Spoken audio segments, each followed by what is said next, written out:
Hi everyone, I'm Abby Carlson. I'm an infectious diseases doctor at the Centers for Disease Control and Prevention here in Atlanta, Georgia.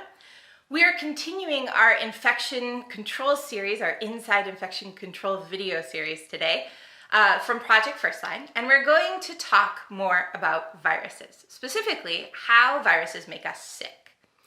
The things that we do for infection control for COVID-19 are all to keep the virus that causes COVID-19, SARS-CoV-2, from getting into our eyes, nose, and mouth, or someone else's, where it can make us sick. But a question that you might have is, well, how does that happen? What does a virus do when it gets into the body to make us feel sick? Knowing a little more about how viruses work helps to understand the things that we do for infection control.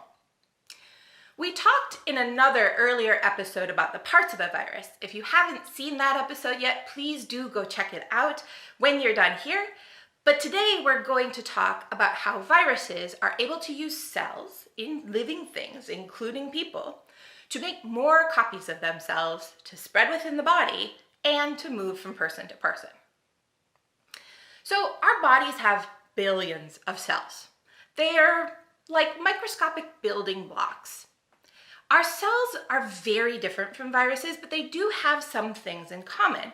And one of those things is that they have little parts made out of protein that stick out of the surface of the cell, just like a virus has proteins that stick out of the surface of the virus.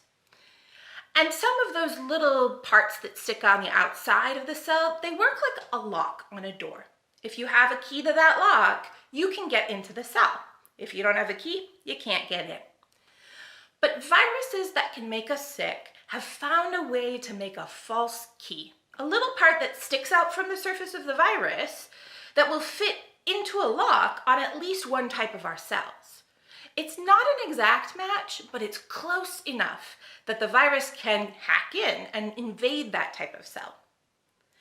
It's not that our body's meant for this to happen. The locks on our cells aren't for viruses, they're for things our bodies naturally normally do. And viruses can't hack into every cell type, just the ones where their keys match the lock closely enough.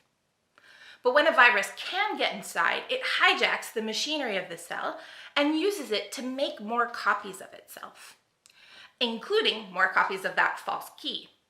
Those new virus copies, with their false keys on the outside, they then break out of those infected cells and move on to infect new cells. And in many cases, the cell that's been infected and hijacked is destroyed in the process. As the virus starts hacking into more and more of our cells, the body recognizes that, there's an infection. The body then sends out an alarm to rev up the immune system so it can fight off the virus. And it's actually that activity of our immune system getting to work that makes us feel sick. That's where the fever, the chills, the cough, and other symptoms come from.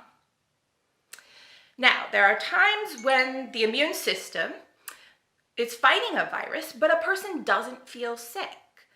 When this happens, that person can still spread virus, even though they don't know they're infected. And it's a big problem for infection control that we're going to talk about more in another video. So, what happens when you're infected with a respiratory virus, whether you know it or not, and you cough or breathe out or talk? Well, your droplets with virus in them are carried out, reaching other people, getting into their nose, mouth, throat, and lungs, and infecting them. And this whole process in the cell that we just talked about starts all over again. But we don't want that to happen. And that's why, as we talk about these things that we do for infection control, you'll see that many of them focus on keeping respiratory droplets out of the air and away from other people. As always, thanks for joining us. Please be sure to follow up with us on Facebook or Twitter, and check us out on the web at cdc.gov/projectfirstline. We'll see you back here for the next episode.